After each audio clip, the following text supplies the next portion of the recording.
Les doy muchas gracias por la cordialidad y la recepción tan amigable que he tenido en su país. Esta es mi tercera visita a Guatemala y realmente vengo con muchísimo gusto. El trabajo que realizamos de promoción y prevención de violencia hacia la infancia. Todo lo demás giró, de mi vida, giró en torno a esa experiencia.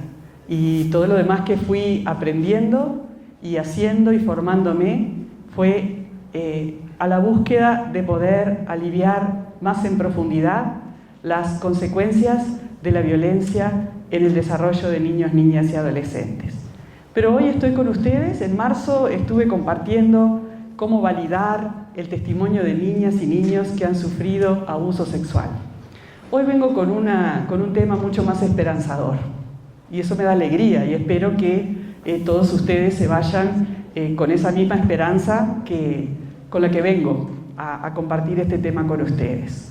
Así que no sé cuántos de ustedes han estado en contacto con el tema resiliencia, probablemente la mayoría, y si no, igual vamos a hacer un sobrevuelo no solo del concepto, sino un poco lo que más quería transmitirles es un poco la historia y en qué estamos ahora con el tema resiliencia, que ha ido avanzando desde sus primeras menciones, ya en el siglo pasado, por la década de los 90, hasta ahora, nuevos conceptos que vienen a enriquecer el concepto de resiliencia. Y ya, para empezar, no hablamos de resiliencia, sino de resiliencias, ¿no? Capacidades de los seres humanos de superar adversidades de distinto tipo.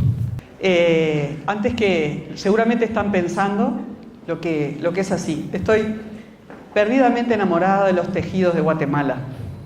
Me llevaría todo lo que encuentro, porque los disfruto intensamente. Y especialmente los quitapenas, que me han sido de gran utilidad en mi trabajo terapéutico. No se imaginan, realmente, mágicos. Así que bueno, es una adquisición de Guatemala y me encanta contarle a mis niños. Carmen, a los niños con los que yo trabajo como tú, tenemos a Carmen hoy, es una alegría para mí que esté Carmen acá oyendo, contarles de cómo son los niños de Guatemala y que tenemos esta historia de los muñequitos quitapena que les encanta escuchar. Cuando llego les cuento que estuve acá y les muestro. Muy bien. Entonces, mi propuesta de hoy es estar reflexionando en torno a la construcción de resiliencia en la certeza de que realmente es un concepto que nos abre la puerta a la esperanza. Sí. Antes de eso, un poco de historia. Esta foto es una foto de la Segunda Guerra Mundial. Acá es toda gente muy joven y hasta yo nací después que terminó. Pero sí, mi familia tiene varios inmigrantes que sufrieron la Segunda Guerra Mundial, entre ellos un tío muy querido que no me dejaba que quedara en el plato ni un granito de arroz, porque cuando pasaba eso me decía, yo tenía que ir escondido en Francia entre los arbustos, esperar que pasaran los camiones que llevaban las provisiones para los soldados, y yo con una latita, junto con mi hermano, juntábamos los granos de arroz, las lentejas, los garbanzos que caían de las bolsas, y con eso mi mamá cocinaba. Y yo no podía imaginarme de niña, más o menos como tú, Carmen, que se pudiera pasar hambre. Pero así había sido, y quienes lo experimentaron realmente nos transmitían desesperación cuando veían que nosotros desperdiciábamos la comida. Los niños en la guerra pasaron hambre, pasaron frío y fueron muertos o privados de sus padres, de sus cuidadores primarios, que es lo mismo que morir un poco. Pero, a pesar de eso, ¿sí?, en la guerra también hubo niños que reían. Ese niño, esa foto es una foto absolutamente histórica de un niño austríaco que en plena guerra, miren sus piecitos, recibe un par de zapatos sanos para ponerse. Y ríe desde el fondo de su alma, ¿no? Entonces, aún en la tristeza, en la muerte, en la miseria, había niños que reían. Y hubo sobrevivientes de la Segunda Guerra Mundial que transitaron por campos de concentración, que vivieron situaciones tremendas y sin embargo pudieron rehacer su vida después de eso. Eso llamó mucho la atención. Ustedes conocerán los escritos de Viktor Frankl, mucho la atención de algunos investigadores que se propusieron averiguar qué es lo que hacía que muchas personas que habían pasado por el sufrimiento durante la guerra pudieran rehacer su vida y otras, lamentablemente, padecieron de enormes dificultades para reintegrarse a la vida después de haber vivido lo que vivieron. Sí. Un poco de actualidad después de la historia. No estamos en la posguerra, pero sí estamos muy preocupados en toda Latinoamérica, en mi país y acá también. Por eso estoy acá. Vine a dar un taller de prevención de violencia sexual hacia la infancia. Estamos muy preocupados porque la violencia está afectando profundamente el desarrollo de niños, niñas y adolescentes. Y estos niños que no pueden reír, que no pueden hablar, que muchas veces no pueden contar lo que les sucede, tienen el corazón roto de dolor. Y hoy, en la actualidad, ¿sí?, igual también hay niños que pueden reír a pesar de la adversidad. Y hoy mi desafío es poder pensar junto con ustedes, ya no en la posguerra, sino hoy, qué es lo que puede hacer reír a los niños y llevar adelante la vida a pesar de las adversidades por las que muchos de ellos han atravesado. Ese es mi objetivo número 1 hoy. Sí. Antes de eso, quería que partiéramos de una plataforma de convicciones, de certezas, que quienes trabajamos con niños y adolescentes tenemos que tener. Puntos básicos, como un ABC, pero me parece importante puntualizarlos. Primero, los niños son seres en desarrollo, ¿estamos de acuerdo? Eso quiere decir que no son personas acabadas aún, que son cemento fresco en construcción. ¿Quiere decir eso que no son igualmente valiosos que un ser adulto? No. Son valiosos en sí mismos. Y hoy acá, en este anfiteatro, vale tanto Carmen, que tiene 10 años, y que es una niña en crecimiento y desarrollo, como cualquiera de ustedes en el nivel de la vida en el que se encuentra. Igualmente valiosos, pero tenemos que tener en cuenta que el periodo de la infancia y la adolescencia son periodos de cambios permanentes, de evolución permanente. Lo habíamos hablado también cuando hablamos de testimonio, de la validación del testimonio. No es lo mismo un niño de 3 años que uno de 8, que uno de 9, que uno de 10, que uno de 14. Viven y sienten las cosas de manera diferente según la etapa del desarrollo en la que se encuentren. Segundo, el desarrollo es un proceso epigenético. Quiere decir que nuestra suerte no está echada en los genes que nos tocaron, sino que también tiene mucho que ver la tierra en donde cae la semilla que traemos de vida que nos dieron nuestros progenitores. Y entonces, si nuestra suerte no está echada, habrá mucho que hacer en esa tierra, habrá mucho abono que poner, habrá mucha cosa que sí podemos hacer.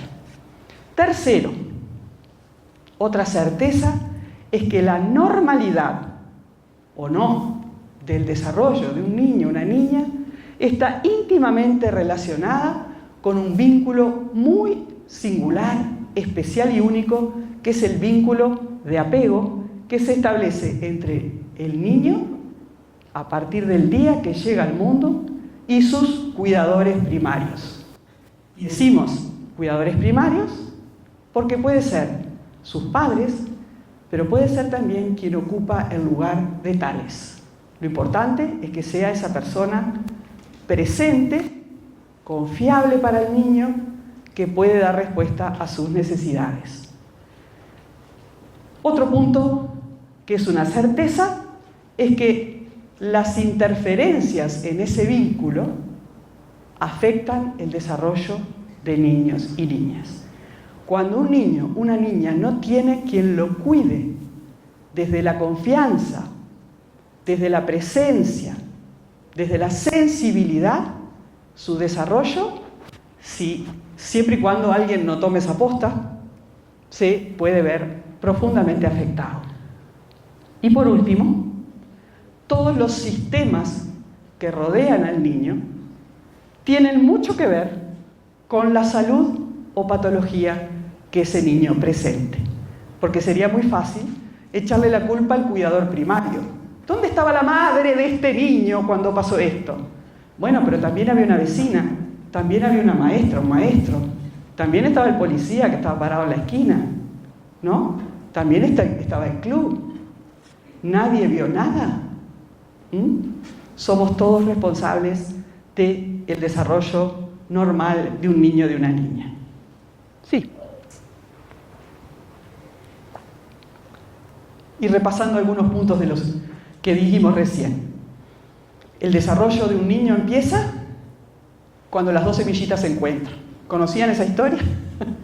De la semillita de papá y de mamá. Bueno, en el momento de la concepción se unen dos genomas, o sea, información genética de dos partes, pero también se unen dos historias de vida que van a determinar estilos de crianza, hábitos familiares. En mi casa se comía tortilla, en mi casa la tortilla decían que hacía mal para el hígado. En mi casa los niños se callaban a la hora de comer, en mi casa hablábamos todos.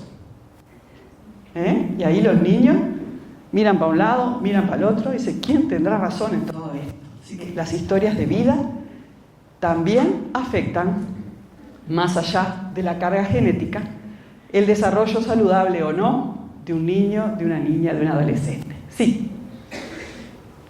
Cuando decimos epigenético, entonces, hablamos de esa célula huevo y su desarrollo siguiendo la lista de recetas del genoma, digo yo, ¿no?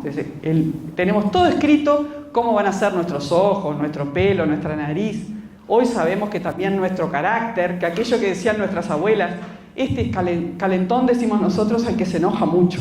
¿Cómo llaman ustedes? Calentón porque enseguida hierve, se pone enojado. Entonces este va a ser calentón como el abuelo. Bravo, bravo como el tío. Este va a ser manso como menganito. Bueno, eso que las abuelas decían al ver un bebé, hoy sabemos que tenían razón. Ellas de genoma no sabían nada, pero también nuestra forma de responder al mundo estaría en nuestro genoma. Pero también, como decíamos, si el genoma da lugar a una semillita que trae la información, lo decíamos la otra vez, la semilla va a dar distintos frutos según la tierra en la que caiga. Si la misma semilla cae en la arena, es una cosa. Si cae en la tierra fértil, es otra. Semillas de la misma planta pueden, ¿sí la otra? Pueden llegar a dar distinta producción. Si les gusta la jardinería, pueden comprobar eso sin lugar a dudas, pero el sentido común también nos muestra eso. Y el objetivo número 1 del crecimiento y el desarrollo de un ser humano en formación es que cada uno pueda llegar a ser la mejor versión de sí mismo. Que cada uno de los que estamos desde el momento de nuestra concepción en el mundo podamos llegar a ser como la mejor edición del libro posible. Tapadura, hoja, canto dorado o como a cada uno le guste, pero la mejor versión de cada uno. Sí. Decíamos que en este camino del desarrollo es imposible llegar a ser la mejor versión de uno mismo si uno no logra establecer la base segura sobre la cual se establece ese desarrollo, que es el vínculo único que cada uno establece con sus cuidadores. Un vínculo que asegura como biológicamente la vida en primer lugar. Por ejemplo, un niño que tiene apego seguro con su cuidador difícilmente se aleje sin mirar para atrás donde está su cuidador, su mamá. Lo pueden observar si tienen niños o si tienen ahijados, sobrinos o si tienen vecinitos. Uno puede llamarlos y eso les resulta atractivo, pero si yo vengo acercándome a ti, siempre voy a estar buscando, antes de llegar hasta donde estás, la aprobación de mi cuidador. Si mi cuidador pone cara de que esto no me gusta, me voy a frenar y voy a dar marcha atrás. Si mi cuidador da muestras de aprobación, voy a seguir adelante en mi exploración del mundo. Saben que en afecciones como los trastornos del espectro autista, una de las cosas más notables, especialmente cuando la afección es profunda, es que no existe esta posibilidad de cuidado biológico que da el apego seguro, y uno de los problemas que los padres plantean es: se va con cualquiera, es un peligro. Fíjense cuán protector es el apego seguro. Además de esa protección biológica, de protección de la vida, el apego seguro asegura, valga la redundancia, asegura que el crecimiento de este niño sea un crecimiento confiado hacia la autonomía. Da la seguridad psicológica necesaria para crecer confiado, con una autoestima adecuada. Y, por último, la seguridad social que da el apego seguro, porque es un modelo vincular que vamos a repetir, si lo hemos vivido, a lo largo de nuestra vida. Por aquello que damos, lo que recibimos, y que la memoria de lo que hemos recibido la podemos devolver cuando nos toca la hora de dar a los otros los cuidados de los que fuimos parte. Sí. Hay un autor chileno, después les voy a mostrar la foto de él, el doctor Jorge Barudi.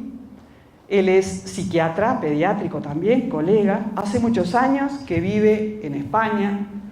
Tuvo que emigrar a partir de la dictadura en Chile, pero es un autor que desde hace muchos años trabaja en la temática de la violencia hacia la infancia.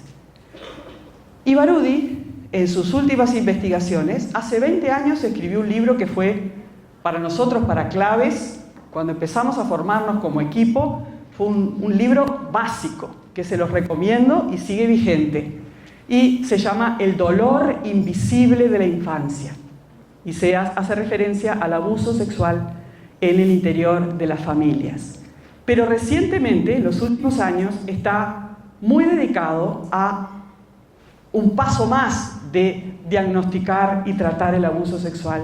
Y es todo lo que tiene que ver con la prevención y desarrollo de fortalezas en niños, o sea, de resiliencia.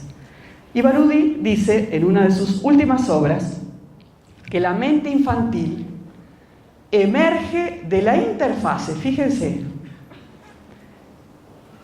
de las experiencias relacionales, o sea, vinculares del niño con sus cuidadores y la estructura de su cerebro. Yo no voy a decir en sencillo o en criollo, como decimos. El cerebro se amasa, ¿no? Está todo el cerebro en desarrollo del niño, es como que se amasara y tomara forma en los vínculos que el niño establece con sus cuidadores.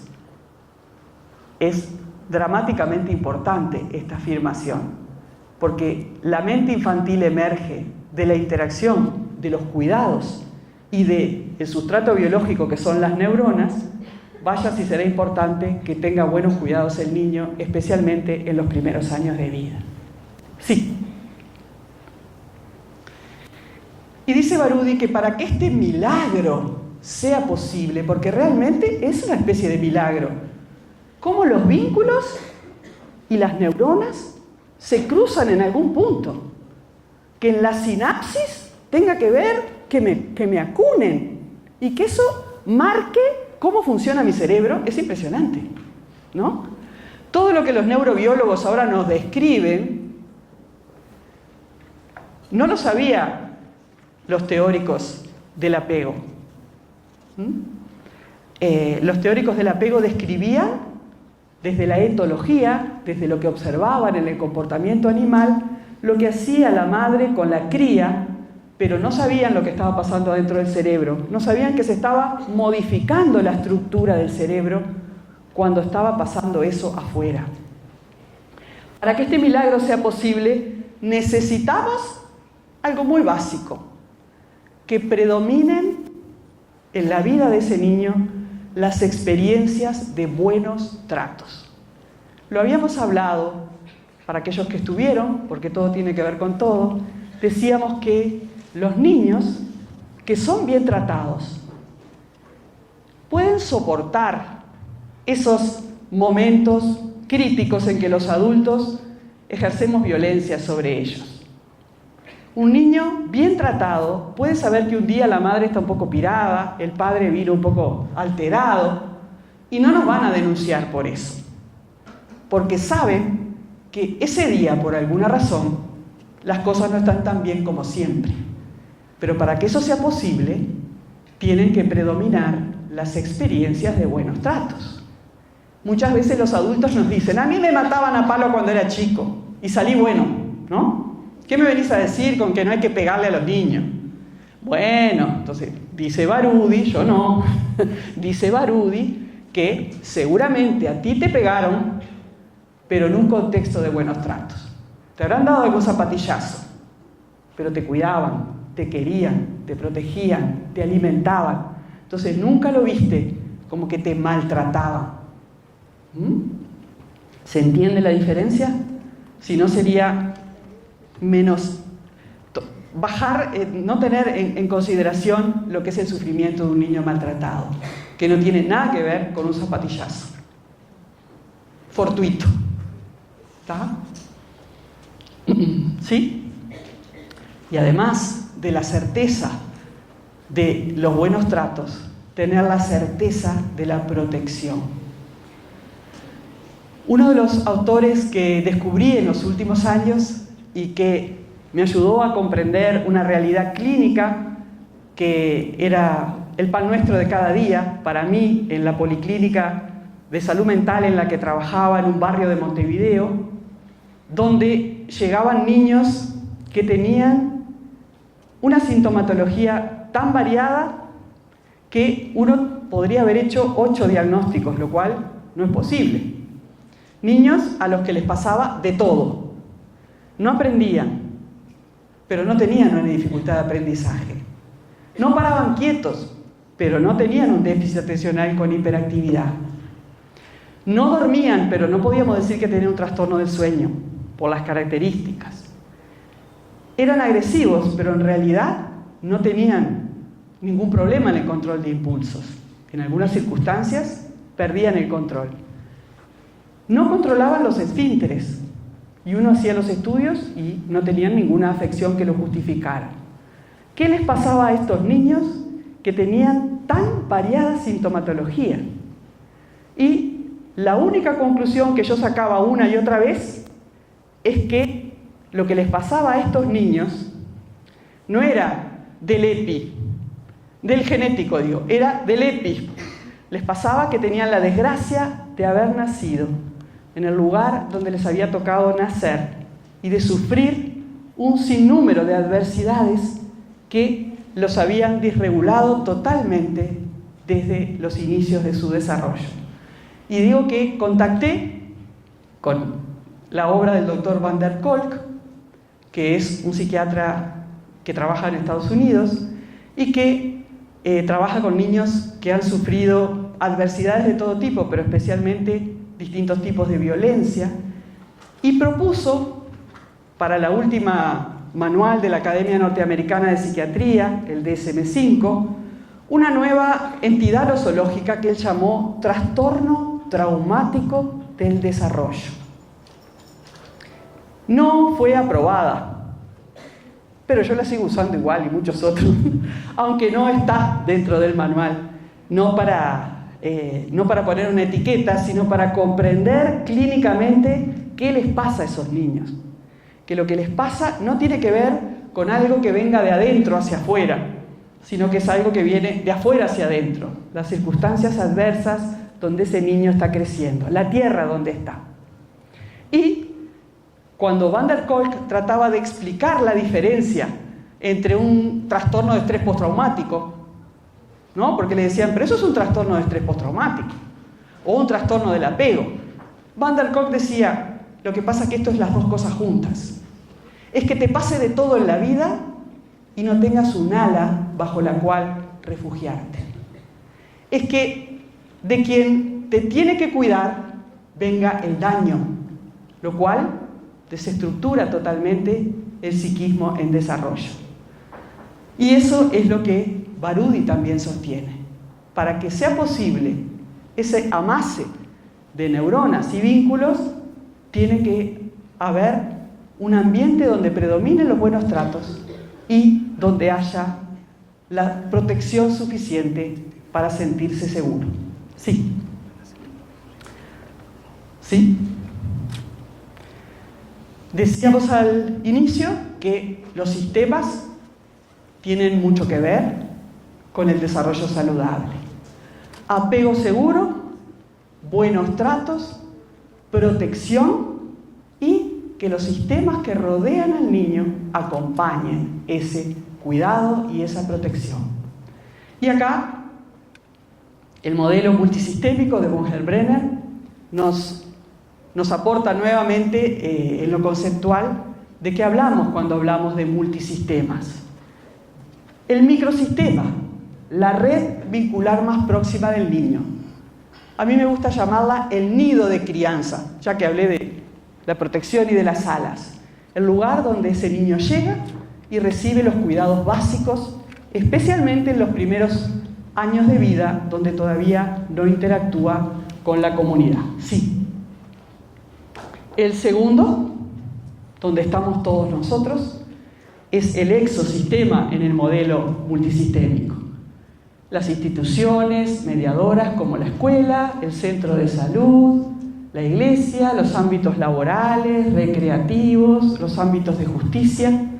Somos la comunidad, o como un proverbio que me gusta mucho y que es como esencial en mi concepciones, que es un proverbio africano que dice que para criar a un niño se necesita de toda la aldea. Para mí, estos son versiones libres, ¿no?, de cruzar modelos. Si yo fuera von Heilbronner, le hubiera puesto la aldea al exosistema. El exosistema es la aldea que acompaña el desarrollo de niños y niñas. ¿Sí? Y por último, por fuera de todo esto, ¿el momento histórico es la guerra? No. ¿Es la dictadura? Tampoco.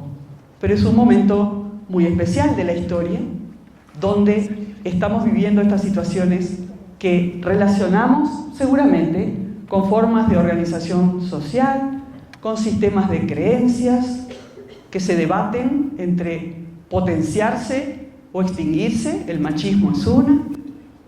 El tema de la violencia de género y generaciones, pero de género en toda América Latina es muy preocupante.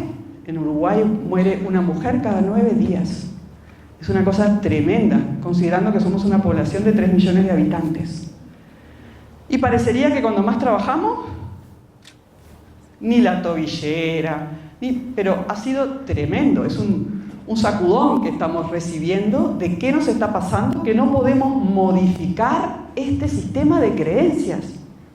Estamos toda la aldea trabajando y trabajando y parece que estilos de vida, culturas y subculturas que nos toca vivir están duras de ablandarse.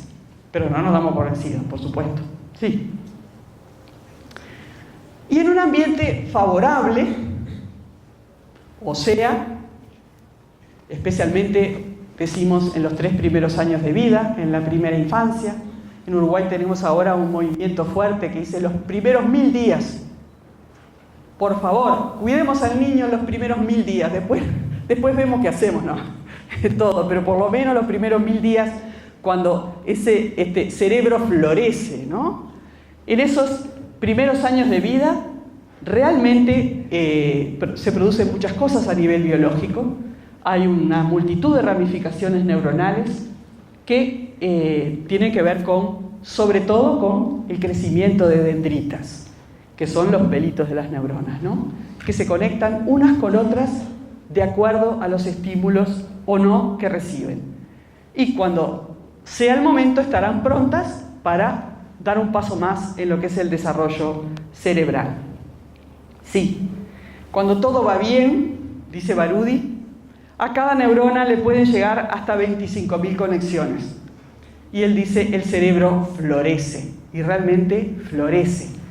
Y si pudiéramos ver, no era el tema de hoy, las neuroimágenes de niños que no han recibido el estímulo adecuado, lo podemos constatar. Si alguna duda teníamos, ¿no?, de lo que veíamos desde afuera, lo podemos constatar. Son cerebros con mucho menos redes, que son la clave de un desarrollo saludable en todos los aspectos. Sí. En un ambiente desfavorable, entonces, especialmente, no solamente cuando no hay estímulos, sino cuando el bebé en desarrollo, el niño en desarrollo, es sometido no al estrés saludable que nos ayuda a crecer, sino a lo que llamamos estrés tóxico, que es estar todo el tiempo como al acecho, no poder confiar, no tener ese cuidador primario que adivina y anticipa mis necesidades. Entonces, la mente en desarrollo se desorganiza muy profundamente y trae consecuencias a largo plazo y sobre todo también en la futura parentalidad de esos niños y niñas, por aquello de que devolvemos lo que recibimos, la memoria procedural. Acaricio si me acariciaron, canto a mi niño si me cantaron. Si mis padres no lo hicieron y alguien lo hizo por ellos, también vale. Esa es la buena noticia, ¿no? Por favor, que alguien cuide a ese niño en los primeros años de vida. Llegó acá un movimiento que se llama Canguro, ¿no? ¿Sí? ¿Lo conoces? De los niños que no están en la nursery y van personas voluntarias a mecerlos y a cantarles cuando no están los cuidadores. Bueno, se apuesta a esto. El movimiento Canguro es que alguien, por favor, lo toque, lo mesa, lo acune. Que alguien en esos primeros días de vida le dé lo que va a quedar escrito en su memoria. Memoria y memoria. Sí. ¿Qué hacemos entonces? ¿La otra?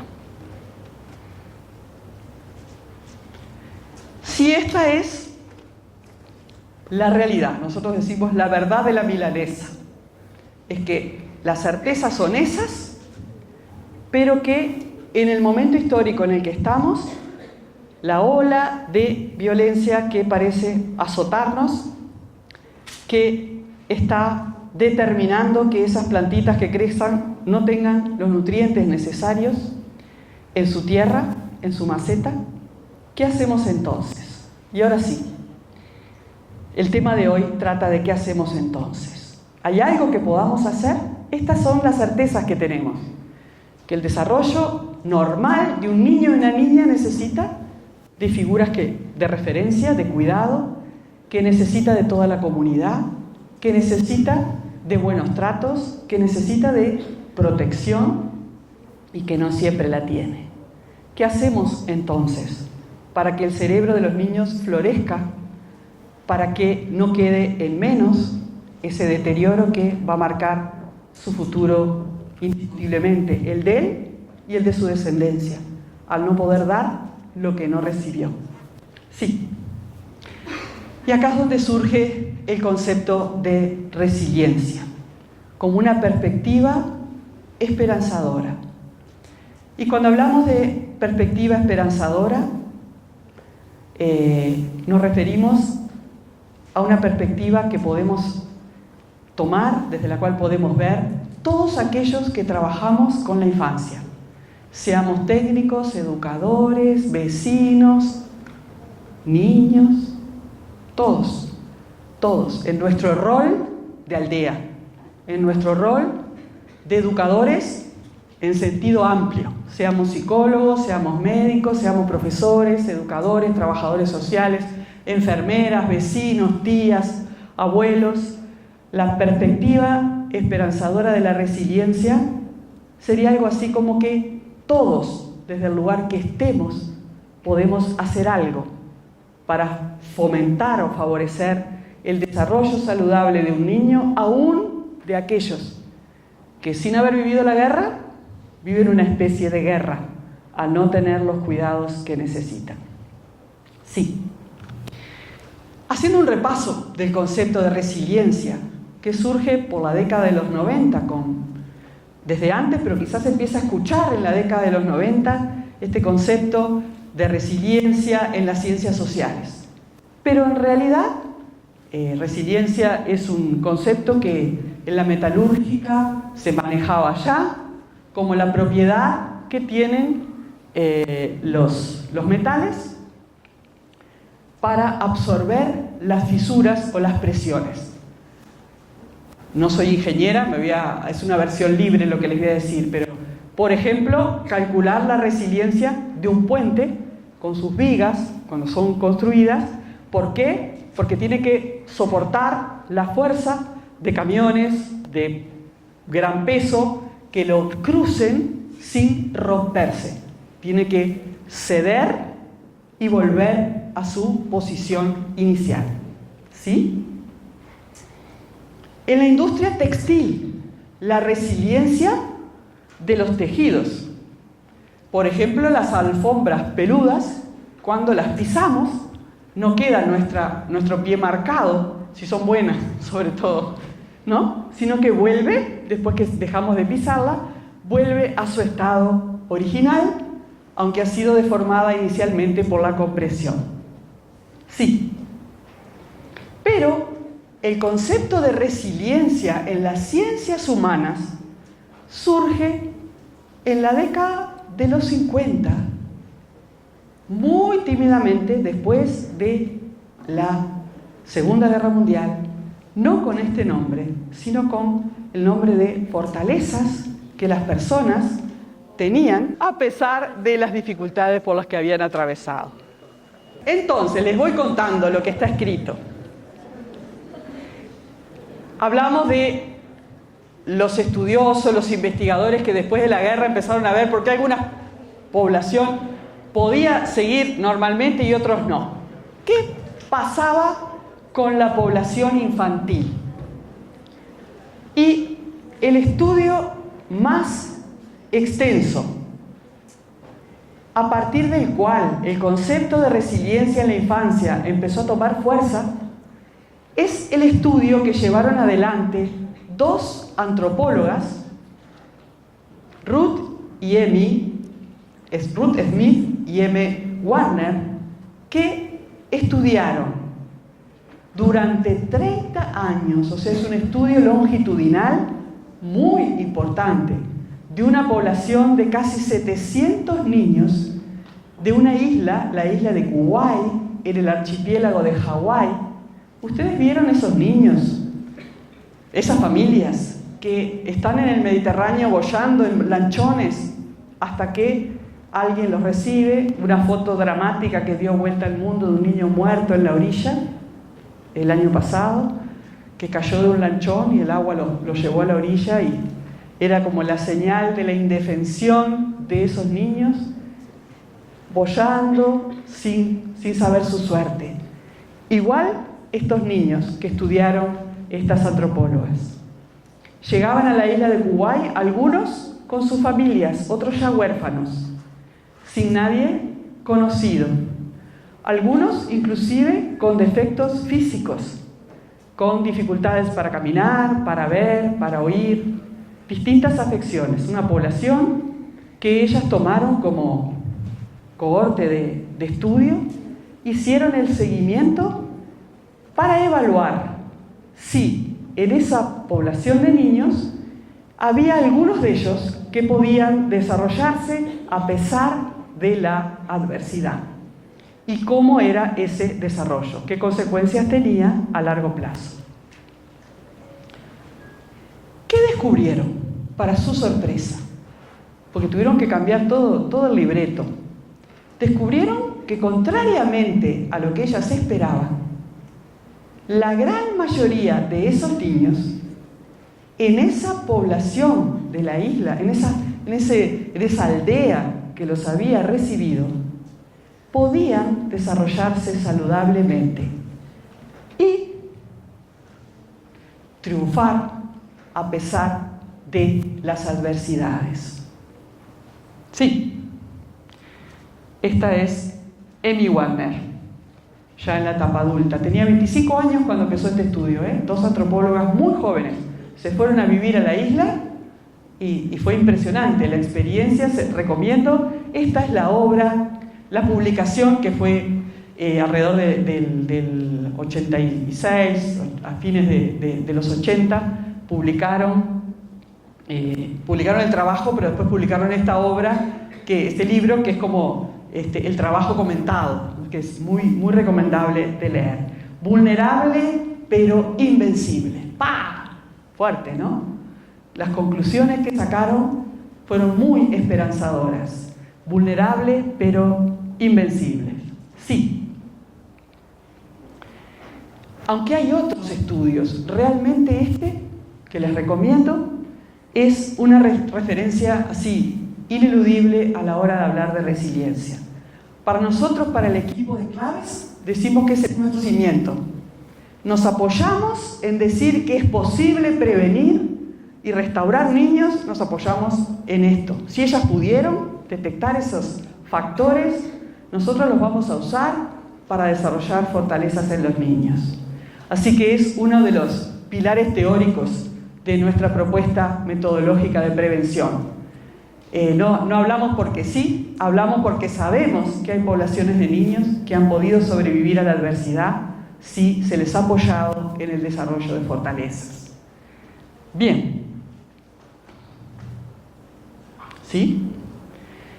¿Y qué sería la resiliencia dicho en pocas palabras? Y esto es hagan un voto de confianza, porque esta es una síntesis conceptual que podía resumir lo que muchos autores dicen. La resiliencia sería entonces pensada en las ciencias humanas, no en la metalúrgica ni en la industria textil, la capacidad de los seres humanos para sobreponerse a la adversidad, pero no termina ahí, y además construir sobre ella.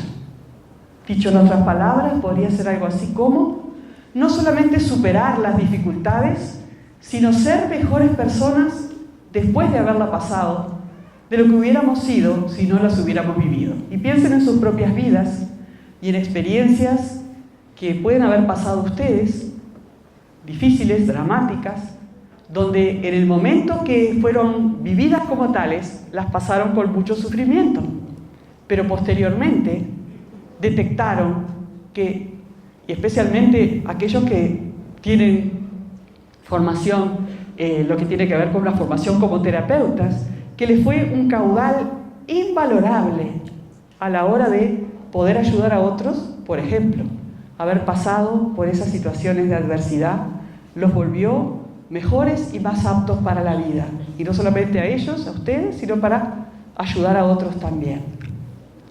¿Sí? ¿Sí? ¿La otra? Esto es una definición o un comentario sobre la resiliencia del doctor Boris Cyrulnik, otro autor sumamente recomendado. Y yo digo de él que es un teórico práctico de la resiliencia, porque él fue uno de los niños que sufrió la Segunda Guerra Mundial y perdió en ella a sus padres y a su abuelo. Boris Cyrulnik era un niño judío, francés, que vivía en Francia cuando los alemanes invadieron, y sus padres fueron llevados, era judío de familia obrera. Él era cuidado por su abuelo mientras sus padres trabajaban, y tenía con ese abuelo, como pueden imaginar, un vínculo muy fuerte, un vínculo de apego seguro. como él dice, tenía la alacena llena de apego seguro. Tenía 6 años de apego seguro guardados en sí mismo. 6 años y después vivió de renta de esos 6 años guardados. Cuando son llevados prisioneros, su abuelo lo ayuda a escapar del campo antes de ser llevados a los campos de concentración. Después no había retorno. Levanta el alambrado y le dice: corre, en medio de la noche, a un niño de 6 años. Un niño de 6 años que si su abuelo le decía corre, corría. ¿Por qué? Apego seguro. Confío en lo que mi abuelo me dice, a pie juntilla lo voy a hacer. Me dice que tengo que escapar, escapo. Vivió una vida de huérfano de guerra, de Cenicienta. Las peores tareas en las chacras, en los lugares donde caía, sin nadie que lo defendiera, pero con el abuelo dentro. Es muy conmovedora la historia de la sobrevivencia de Boris Cyrulnik, que terminó la escuela cuando ya era un adolescente grande y que gracias a sus maestros pudo seguir estudiando. Fue médico, es médico, tiene 87 años ahora, neurólogo y psiquiatra. Teórico práctico de la resiliencia porque experimentó en su propia vida cómo se puede superar la adversidad, siempre y cuando exista ese pilar fundamental de alguien que te quiso y que aunque no está, sentís que te sigue queriendo. Si será importante el apego seguro en la sobrevivencia de un niño. ¿Saben qué? Coincide lo que las 2 antropólogas encontraron, y ahora lo vamos a ver, con lo que Boris Cyrulnik dice. Fíjense, cuando las 2 antropólogas se preguntaron qué es lo que hace que en la vida de estos 700 niños prevalezcan, la vida pueda más que todo lo que los desestabilizó. ¿Cómo se construye la resiliencia, diríamos nosotros? Sí, la resiliencia, la capacidad de resistir, de fortalecer, de ser fuertes a pesar de la adversidad, tiene mucho que ver con recursos personales, con la historia de vida previa. Boris Cyrulnik lo sostiene. Si yo no hubiera tenido a mi abuelo, no sé si hubiera podido resistir como resistí. Si no hubiera podido tener a mi abuelo, antes de que pasara todo. Saben que, no puedo dejar de hablar porque me resulta tan impresionantemente conmovedor, refiere que él 6 años se cantaba a sí mismo las canciones que su abuelo le cantaba cada noche para poder dormirse cuando estaba solo. ¿Será importante aquello de que canguros que canten y arrullen? Claro que sí. Más lo que ellas llamaron factores protectores y que hoy llamamos factores de resiliencia. Recursos personales, historia previa y las fortalezas que puedan desarrollar. ¿Cuáles son? ¿Vamos? Fíjense, la primera, entre los 700 niños, los que pudieron tener un desarrollo saludable eran aquellos que tuvieron por lo menos una persona significativa en sus vidas. Por lo menos una. Boris tuvo a su abuelo y a sus padres. Recuerda mucho a su abuelo porque era este vínculo de tanto cuidado que él tenía, ¿no? Amor y aceptación incondicional de por lo menos una persona significativa. La buena noticia es que las posibilidades de generar vínculo de apego no se acaban en los primeros 1000 días de vida.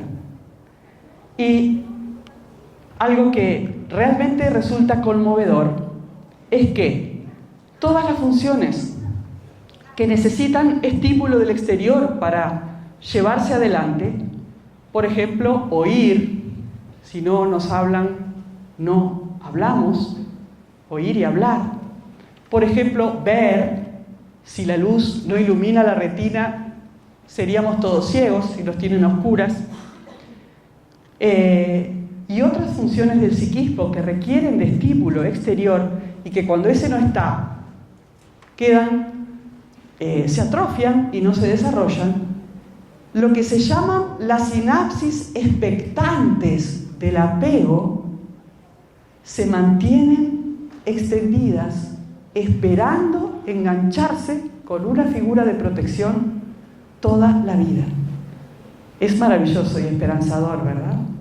Saber que todo lo que tiene que ver con el apego, aunque no lo hayamos recibido, obviamente con características muy especiales, pero podemos desarrollarlo en algún momento de nuestra vida. Las sinapsis expectantes esperan engancharse con esa figura de cuidado y protección. Sí. Ah, mira esta nena de Guatemala que me encanta. ¿Viste? Otra de las cosas que las Emi y Ruth encontraron es que los niños que sobrevivieron a la adversidad eran niños que habían desarrollado una adecuada autovaloración. Está íntimamente vinculado con lo anterior, porque si yo tengo a alguien que me ama y me cuida, me voy a sentir cuidado y amado, por lo tanto me voy a sentir valioso en la vida. Voy a sentir que vale la pena vivir la vida. Sí. Otra de las características era de protección, que los niños que se podían destacar en alguna aptitud que fuera reconocida eran niños más fuertes. ¿Podemos hacer eso nosotros? Empezando por el principio. ¿Podemos nosotros ser un vínculo de apego para un niño? ¿Podemos? Todos podemos. ¿Podemos nosotros generar autoestima en un niño? Podemos. ¿Podemos nosotros decirle a un niño, qué bien que saltaste, qué lindo que dibujás, qué lindo pelo que tenés? Podemos. Todos nosotros, en las comunidades educativas, tratamos de trabajar promoviendo que el portero, la señora de la cocina, la señora que hace la limpieza, se involucren como educadores en sentido amplio para poder apoyar a los educadores en el desarrollo de fortalezas, haciendo estas cosas sencillas como decir, buen día, qué linda cara tenés hoy. O, aunque veamos que, no sé, que un niño está en las peores condiciones, en los lugares más vulnerables, seguramente algo bueno puede hacer. Sí.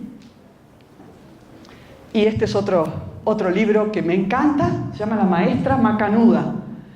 Macanuda es, ¿cómo podría decir? Buena onda, juvenil, que tiene chispa. ¿Cómo dirían ustedes eso? ¿Busa? ¿Busa? ¿Sí? Ahí está. O macanuda, no sé si lo usan. Bueno, este autor, Ciraldo, escribió este libro que se llama La maestra macanuda, que es un poco autobiográfico. Es un autor brasilero y la maestra macanuda, él cuenta la historia de él a los 6 años, otra figura de apego, su maestra macanuda.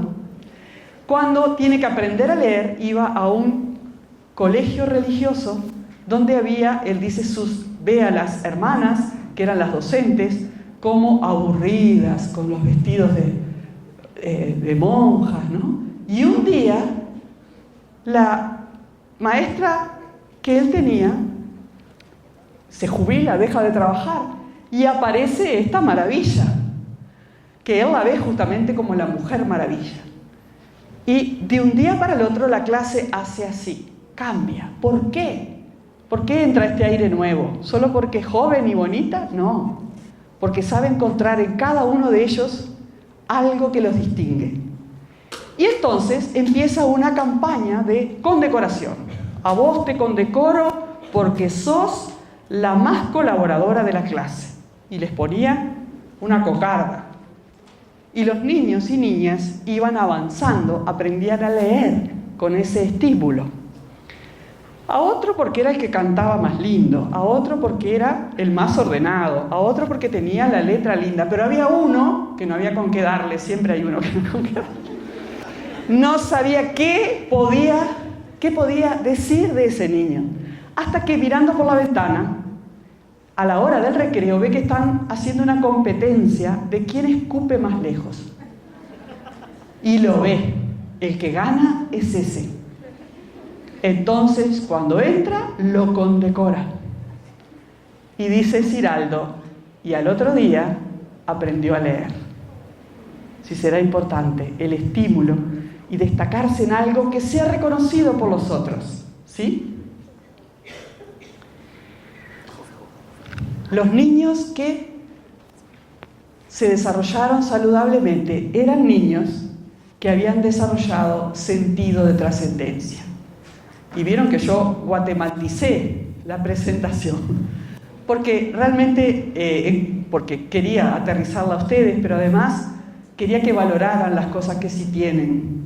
Y yo estoy muy admirada por el sentido de trascendencia, que no es necesariamente lo religioso, sino lo cultural. Cómo los niños participan de costumbres ancestrales y sienten que había otros antes de ellos y va a haber otros después, pero que la vida sigue, que soy parte de una vida, que soy parte de una historia, de un pueblo. Eso, los niños que tenían eso en la isla de Kuwait eran niños más fuertes, y también acá lo son. Si ustedes pueden seguir celebrando y acompañando que los niños participen. Tuve la posibilidad cuando vine en marzo de ver una de las procesiones, quedé conmovida.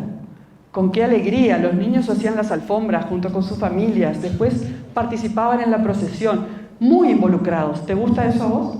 Sí, claro que sí. Sí. Y esto tiene que ver con la foto del niño austríaco, ¿no? Los niños que logran desarrollar sentido del humor, pueden reír aún en la adversidad, igual que las personas adultas, ¿no?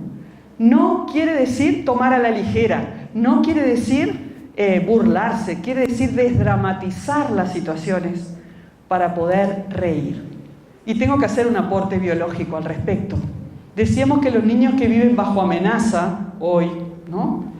En realidad están sometidos a lo que llamamos estrés tóxico. Están todo el tiempo a la defensiva, mientras ríos de adrenalina y cortisol, que son las hormonas del estrés, hay muchas, esas son las más importantes, bueno, hacen sus estragos en todo el organismo.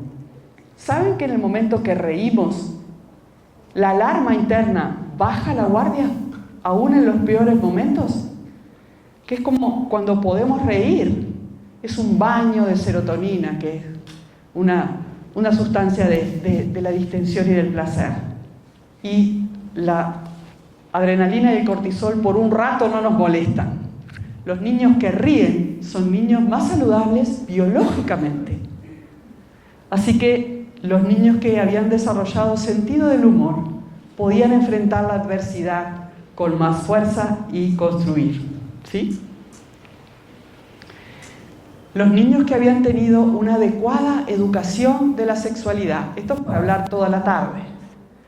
Los niños que conocían su cuerpo y lo respetaban, eran niños más fuertes. Lo hablamos, lo mencionamos en la conferencia anterior, cómo incide en la capacidad de un niño de dar cuenta de lo que le pasa si está sufriendo abuso sexual, el conocer su cuerpo, conocer la intimidad de su cuerpo, y saber decir que no y buscar ayuda cuando su cuerpo es violentado. Niños que han recibido una adecuada educación de la sexualidad son niños más fuertes frente a cualquier adversidad, pero muy especialmente frente a la violencia sexual. ¿Sí? Los niños que saben, conocen sus derechos y pueden decir no.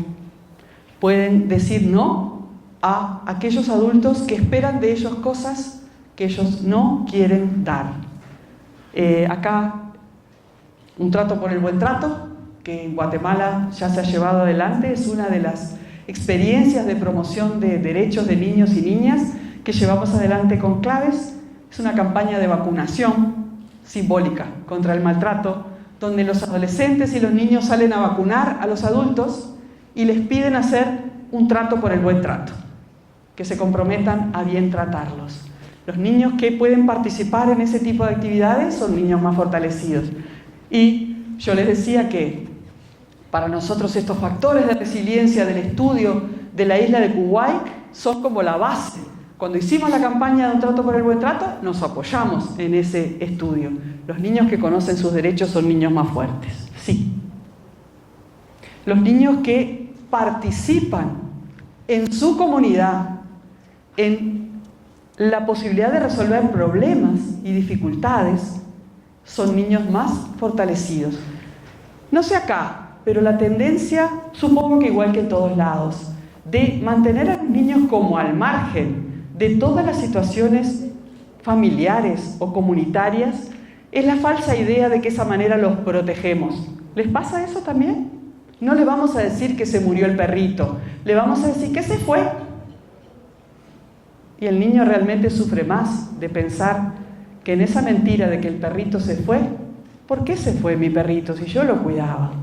No le podemos decir que el perrito murió, no puede enfrentar esa dificultad, no puede ese dolor y no puede crecer, ¿no?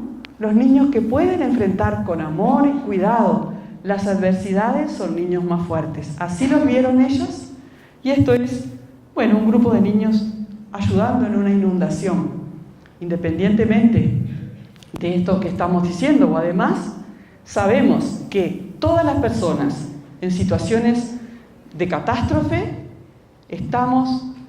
podemos salir mejor fortalecidas o menos afectadas si participamos activamente y no quedamos como espectadores pasivos. Hay muchas imágenes, recuerdo una especialmente del terremoto de Japón. Los japoneses en eso son recontra organizados, ¿no? Y había un abuelo, justamente hablando también de un abuelo, en una imagen, una filmación, llevando a su nieto en medio de los escombros a la escuela, porque la vida tiene que seguir. Y el mensaje al cerebro es: la vida sigue, no nos quedamos congelados acá. Y otra imagen muy conmovedora de un niño rescatando, al que le pasa, está ayudando en el rescate, y le entregan en los brazos un niño más o menos de 10 años, en un terremoto en Japón, un bebé vivo. La cara de ese niño llevando al bebé, ¿no? Ese niño, las consecuencias del terremoto para ese niño van a ser mucho menores que para otro que quedó pasivamente mirando lo que pasaba. Niños que pueden enfrentar las dificultades y tienen un plan A, un plan B y un plan C. Si te perdés, ¿qué haces? Yo siempre le decía a mis hijos: busco una señora con cara de abuela buena y le digo: me perdí, ¿no? Eso es una estrategia que tenemos que enseñar. Los niños que tienen eso, y ahora le diría como yo que soy abuela ya, pero eso se lo decía cuando eran chiquitos, ¿no? Es mucho más fácil para un niño enfrentar la vida si ha sabido sortear pequeñas dificultades. Sí. Un niño que conoce las normas de seguridad familiar es un niño más protegido. Las normas de seguridad familiar, que pueden ser: en esta casa, cuando salimos, todos avisamos a dónde vamos, los grandes y los chicos. Entonces, cuando la persona, el vecino, viene, no me puedo ir para allá porque salgo del campo, pero viene y te dice: vení a jugar conmigo. Vos le decís: tengo que avisar a mi mamá. Y ya las intenciones de abusar sexualmente de ti van a ser desviadas hacia otro niño menos fortalecido. Porque un niño que sabe de esas normas y las cumple es un niño que puede enfrentar todo tipo de dificultades más fácilmente que otro. ¿Sí? Esto me encanta. El niño que puede reconocer en su entorno, más allá de su nido de crianza, personas confiables. Decía Nemi Ruth que aquellos niños que eran huérfanos habían encontrado en una vecina, en un maestro, en una cuidadora, alguien a quien poder recurrir cuando hubiera necesidad. Y esta es una niña chocando los 5 con su maestro. Muchas veces son los maestros las figuras cercanas al niño que pueden hacer las veces de figura protectora, especialmente en niños que están sufriendo violencia en el ámbito intrafamiliar y que no pueden recurrir dentro de la familia porque lo consideran una especie de traición. Cualquiera de nosotros, ojalá sea esa persona confiable a la que el niño recurre, que no está dentro de su núcleo, pero está próxima y cercana a él. Sí.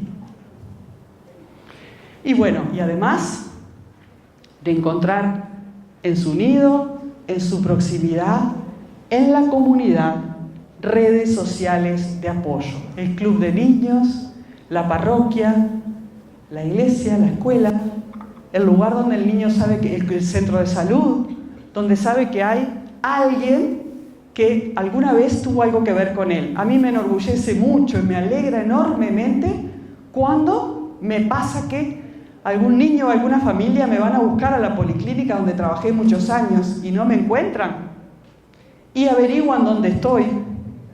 Y un día llego a la oficina, que es un edificio de 8 pisos, y en la puerta de la oficina los encuentro. O ya no con la mamá, porque ya crecieron, porque pasó tiempo. Hace poco me encontré con un adolescente de 19 años que yo lo había visto cuando tenía 8 y en aquel momento vino porque era inquieto y no atendía y era un niño hermoso y el diagnóstico que hice fue diagnóstico de niño sano. Vamos a organizarle un poco a la mamá, ayudarla, que estaba sola para cuidarlo, pero él inocentemente, y ese es el estigma que tenemos con la salud mental, cuando fue a pasar un examen para pedir un trabajo, dijo que si alguna vez había ido al psiquiatra y puso que sí, el angelito. Por supuesto que le dijeron que no le daban la libreta de conducir máquinas. Entonces me buscó hasta que me encontró para que yo hiciera una nota diciendo que la consulta que él había hecho no es porque tuviera ninguna patología, tenía 8, me buscó a los 19. Eso es esto, ¿no? En la red social, en la policlínica, donde yo iba, alguien me tiene que ayudar. Un niño que sabe, el adolescente que sabe eso, es un adolescente protegido. Y le dieron la libreta, por supuesto, si no iba yo, iba a haber lío, ¿no? Sí. Bueno, ¿volver para atrás? Estos son algunos de los factores de resiliencia o protectores que Ruth y Emi encontraron en los niños de Kuwait. Y yo fui diciéndoles, simplemente para que hicieran la conexión, cuántos de esos seguramente todos nosotros podemos promover o desarrollar en los niños, y de hecho seguramente lo hacemos. Pero les dije también que estos factores de resiliencia o protectores que fueron descritos y publicados allá por la década de los 90, hoy han crecido o avanzado conceptualmente, y esto es lo que quiero compartir con ustedes ahora. A partir de los factores de resiliencia, que son cerca de 200, yo puse 10 acá, los 10 más notorios, los factores que describieron en el estudio son muchísimos más. Estos son los más tangibles y prácticos. A partir de esos factores protectores, se empezó a pensar justamente en el concepto de resiliencia asistida. ¿Qué quiere decir esto? Si la resiliencia tiene que ver con lo que el niño trae y con lo que la comunidad le da, y si el niño lo que trae es muy poco y la comunidad no le ha dado nada, ¿qué podemos hacer para asistir a que el proceso de resiliencia se desarrolle y para que puedan superar la adversidad como los niños de Kuwait? Y entonces surge el concepto de resiliencia asistida, especialmente en contextos de alta vulnerabilidad. Sí. A partir de ahí, autores como Bunny Standell, les sugiero, es muy lindo el desarrollo de Bunny Standell, no nos da el tiempo para plantearlo en este rato que nos queda, que voy a tomarme los minutos que empezamos tarde, porque son 1:30, me voy a tomar unos minutitos más, ¿puede ser? Ya estamos cerca. La construcción de la casita de la resiliencia, dice Bunny Standell, tiene en el suelo las necesidades básicas satisfechas. Fíjense, el cimiento número 1, aceptación.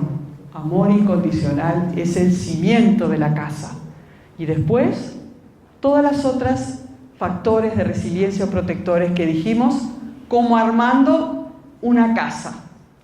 Las personas, los niños que reciben estos ladrillos, pueden armar la casita de la resiliencia. Sí.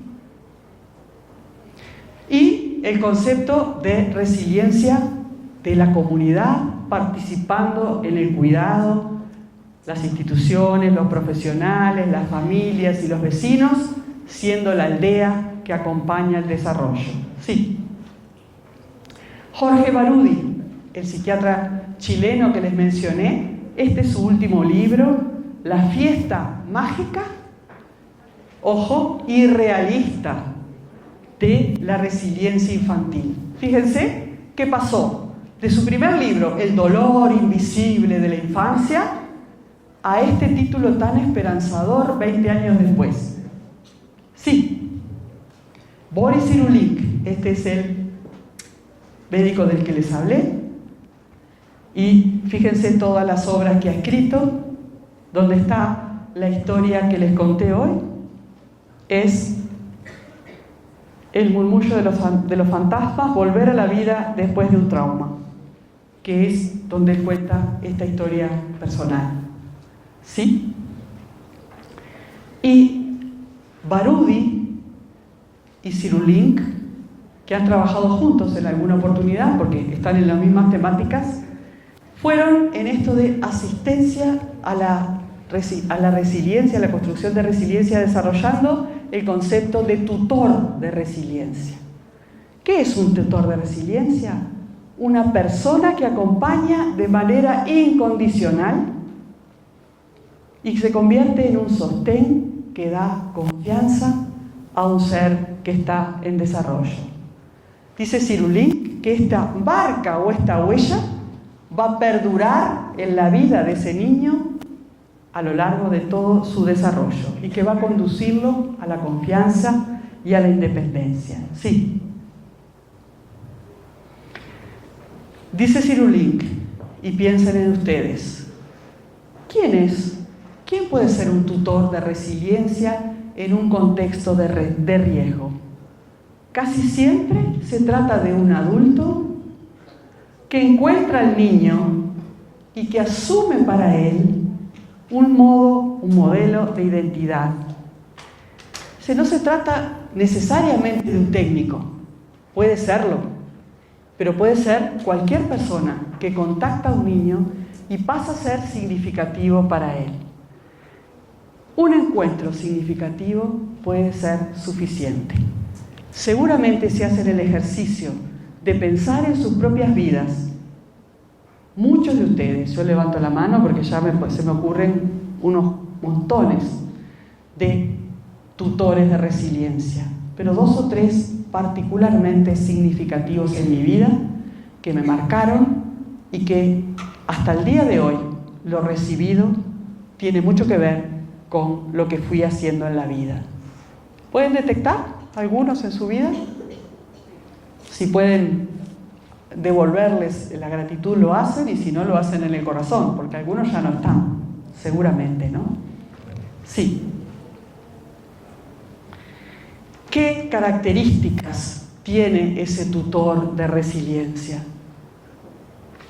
Puede ser educador en sentido amplio, maestro, terapeuta, trabajador social. ¿Qué muestra? 3 cosas fundamentales: compromiso, constancia y presencia. Nada más parecido a un vínculo de apego. Nada más parecido. Compromiso con ese ser, constancia. El apego seguro es llora y estoy, y llora y estoy, y viene y estoy, y me busca y estoy. Y presencia y disponibilidad. ¿Sí? Boris Cyrulnik, usando, ¿se acuerdan la frase de Leonardo da Vinci? ¿Sí? Si no me equivoco. Dadme un punto de apoyo y moveré el mundo. Bueno, acá es moveré mi mundo. Como si un niño dijera, si tú me das un punto de apoyo, yo me tomo y puedo modificar lo que me está pasando, pero necesito el punto de apoyo. ¿Sí? Y hay una obra de Boris Cyrulnik que se llama Los patitos feos. Una infancia infeliz no determina la vida, pero no determina la vida siempre y cuando haya una mano tendida para tomar la mano de ese niño. La historia de los patitos feos puede finalizar como el cuento en un chiste. Sí. Esta es la frase de Boris Cyrulnik. ¿Sí? Y esto explica por qué elegí como fondo de agua un tejido guatemalteco, porque les dije al principio que me enamoraron los tejidos de Guatemala, pero lo conecté con esta frase de Cyrulnik, por eso los tejidos. La resiliencia no es un catálogo de cualidades que puede poseer un individuo. Es un proceso que desde el nacimiento hasta el fin de la vida nos teje sin cesar, con los hilos que nosotros tenemos y con los que los tutores de resiliencia aportan en ese tejido único y singular que terminamos siendo cada uno de nosotros. Sí. Y quería ilustrar con algo bien concreto, además de lo que les conté de Cyrulnik y su vida y de las obras, las investigadoras en la isla de Kuwait. Quizás conozcan esta carta que para mí es paradigmática en lo que tiene que ver con el concepto de resiliencia y de tutor de resiliencia. Es la carta que Albert Camus, escritor francés que recibió el Premio Nobel de Literatura, le escribió a su maestro, tutor de resiliencia. Albert Camus, la mamá de Albert Camus tenía retardo mental y era sordomuda. Pero, también al decir de Cyrulnik y de Barudi, tenía buenos tratos en su vida y protección. Lo que no podía haber accedido Albert Camus es a otro mundo más que el circunscrito a los cuidados y la protección, hasta que encontró a su maestro, que le dio vuelo y que permitió que él llegara a ser lo que fue. Fíjense, querido señor Germain, he esperado a que se apagase un poco el ruido que me ha rodeado todos estos días antes de hablarle de todo corazón. He recibido un honor demasiado grande que no he buscado ni pedido. Pero cuando supe la noticia, pensé primero en mi madre y después en usted. Sin usted, la mano afectuosa que tendió al pobre niñito que era yo, Premio Nobel de Literatura ahora,